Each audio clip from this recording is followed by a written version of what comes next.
Cabinet కీలక నిర్ణయాలు తీసుకుంది. సౌత్ కోస్ట్ రైల్వే జోన్కు కేంద్ర కేబినెట్ ఆమోదం తెలిపింది.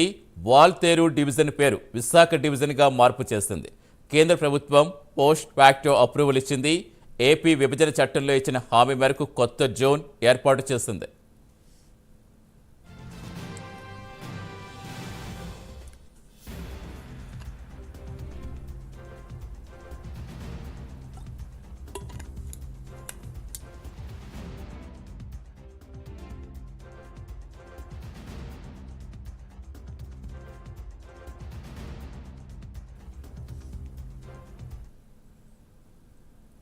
కేంద్ర కేబినెట్ కీలక నిర్ణయాలు తీసుకుంది.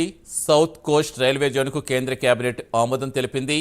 వాల్తేరు డివిజన్ పేరు విశాఖ డివిజన్గా మార్పు చేసింది. కేంద్ర ప్రభుత్వం పోస్ట్ ఫ్యాక్టో అప్రూవల్ ఇచ్చింది.